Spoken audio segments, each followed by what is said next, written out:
ele tem alguns objetivos, que é identificar e cadastrar esses pacientes, promover a educação em saúde para o autocuidado e monitorar regularmente esses parâmetros clínicos, que vai ser a pressão arterial, a glicemia e outros parâmetros que a gente vai falar um pouco depois também. Ele também quer prevenir complicações como AVC, infarto, insuficiência renal e também garantir o acesso a medicamentos e exames periódicos. Para isso, na consulta, o profissional de enfermagem ele tem um papel central. Ele vai trabalhar na avaliação clínica, no monitoramento dos parâmetros fisiológicos e na educação em saúde, como a gente já apontou ele nos objetivos. Então, a consulta ela é dividida em algumas etapas e a gente vai iniciar com a anamnese, que ela deve ser detalhada. Então, investigar queixas atuais, hábitos de vida, uso de medicamentos, presença de comorbidades, histórico familiar, e daí mais para frente a adesão ao tratamento, como que vai ser. Em seguida, realizar a aferição. Deixa eu perguntar uma coisa, você está passando slide para gente ou você só está falando? Esqueci de passar o slide, prof. Então tá bom. Sabe por que eu vou falar isso? Deixa eu aproveitar. Obrigada, Sabe, prof. outra coisa, você fala muito, tá falando muito rápido. Então você lembra que tem Perdão. 2 pessoas que não falam o nosso idioma, Vou mais devagar, perdão, prof. então vamos mais devagarzinho, tá? Então, assim, os slides vão ajudar, então, mas acho que isso daí é uma prática bem legal e agradeço, né, tá a Kátia e o Pablo aqui, porque a gente sempre está recebendo pessoas de fora ou a gente vai para algum lugar de fora. Então, a gente tem que ter esse treinamento também, né? A gente acaba não fazendo isso na universidade, a gente acaba achando que não vai ser necessário, mas volte e meia a gente precisa. Então, o que que ajuda, né? Então, você vai apresentar num congresso, eu acho que isso é interessante falar, num congresso internacional ou no congresso de outro idioma. Então, os slides a gente consegue visualizar, então a gente sempre tem um slide de forma clara, e na hora que a gente for falar, falar mais devagar. Tá bom. E não importa o idioma que a gente fale, gente. Se as pessoas falam mais devagar, a gente compreende bastante coisa, Aham. tá? Tá bom. Então, voltando na parte da avaliação clínica, né, a gente vai realizar, então, a anamnese, a avaliação inicial, depois a gente vai fazer a aferição de PA, da pressão arterial, da glicemia capilar, a gente também vai avaliar o MC, a circunferência abdominal e outros indicadores importantes para o risco cardiovascular. Também é feita a avaliação da adesão terapêutica e a orientação do paciente quanto à importância da continuidade desse cuidado. Porque é muito importante, como eu falei ali, a parte da educação em saúde, né? A gente vai trabalhar muito a questão de alimentação saudável, atividade física, redução do sal e do açúcar, combate ao tabagismo, ao etilismo e o ensino sobre a importância da medicação contínua. Então, essa primeira parte da consulta, né, a questão da consulta, ela é um vínculo essencial para a gente criar com o paciente, onde tem que ter uma escuta qualificada, enfim, para a importância do tratamento e da progressão desse tratamento para o paciente. Deixa eu só Então, fazer uma complementação. Robson, você vai levar a tua balança de biopedância? Assim que fala. Aham, posso levar, sim. Eu acho que vale a pena, né, para a gente fazer lá a questão do peso da massa magra e massa Massa gorda, massa gorda. magra. Aham, perfeito.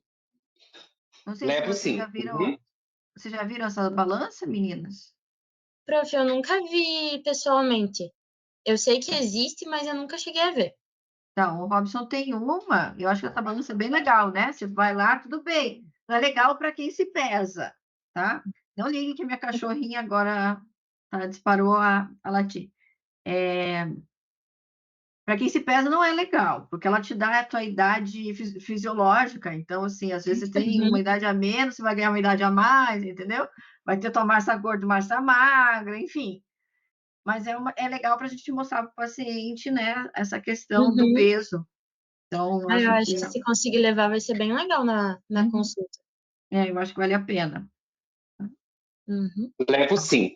É muito interessante, ajuda muito a gente nos achados clínicos, sabe? Pessoa que não faz acompanhamento adequadamente, então é um parâmetro uhum, bom. tá bom. Então, para conceituar agora um pouco sobre esses focos principais do hiperdia, que é a hipertensão e a diabetes, a gente vai trabalhar um pouquinho sobre o que é isso e alguns focos principais. Então, a hipertensão arterial, ela é caracterizada por níveis de pressão elevada nas artérias, quando a pressão sistólica vai estar maior que 140 e a diastólica vai estar maior que 90 e em aferições repetidas. Ela é uma doença multifatorial de curso crônico e geralmente ela é assintomática, o que torna o diagnóstico precoce e o acompanhamento contínuo ainda mais importantes. Então, os principais sintomas, né, que quando geralmente a doença ela está em crises ou em um estágio mais avançado, vai ser a dor no peito, a fraqueza, a dor de cabeça e a tontura. Geralmente essas complicações, elas vão mostrar alguns sinais de alertas muito importantes, porque elas podem ser mostrar um estágio iminente a um AVC, que vai ser um acidente vascular cerebral, ou um infarto. Então, é muito importante reconhecer esses sinais de alerta e orientar o paciente quanto à importância do controle e da vigilância regular da pressão para a gente não chegar nesses estágios. A hipertensão ela vai apresentar alguns fatores de risco modificáveis e não modificáveis. Os modificáveis são tabagismo, sedentarismo, obesidade, alcoolismo e sal em excesso, estresse, e eles podem estar vinculados aos hábitos de vida das pessoas, então, e... Ai, peraí, que eu me perdi. Só um segundo. E daí os fatores não modificáveis vão ser o histórico familiar, então se a pessoa tem casos de hipertensão arterial na família, e propriamente as pessoas idosas que já vão apresentar o curso da vida que aconteceu, né, o próprio processo de senescência, senilidade, que pode levar a isso. Então, a alimentação é uma das formas principais de combater a pressão alta. Então, é muito importante, quando a gente estiver fazendo as orientações, focar muito nas refeições saudáveis, em tentar conceituar o que é isso para as pessoas, que ela vai ser composta por alimentos naturais, minimamente processados e ricos em nutrientes. Ele vai ajudar também a proteger não só contra a hipertensão arterial, mas como contra outras doenças, por exemplo. E então é muito importante a gente focar em uma alimentação rica em vegetais, leguminosas, grãos integrais, proteínas magras, porque isso tudo vai reduzir então a pressão arterial e prevenir outras comorbidades. É muito importante o papel da enfermagem para a gente elaborar um plano juntamente com nutrição e outros profissionais, mas para elaborar um plano alimentar que vai ajudar essas pessoas. A gente também tem que focar muito em construir alguma coisa individualizada para essa pessoa, sempre olhando a realidade dela. Outro ponto principal na questão da alimentação é o excesso de sódio, porque ele é diretamente relacionado ao aumento da pressão arterial. A Organização Mundial da Saúde, ela recomenda 5 gramas de sal por dia, e aqui no Brasil o consumo médio é quase o dobro disso, então é muito importante a gente incentivar a substituição do sal por temperos naturais, como alho, cebola, temperos verdes, salsinha, cebolinha, essas coisas, e evitar consumir ultraprocessados, enlatados e embutidos. Para isso, né, é sempre muito importante, como eu falei, a gente ser sensível à cultura das pessoas, considerar os hábitos locais, alimentares e também as condições socioeconômicas, sendo muito particular na construção desse plano terapêutico.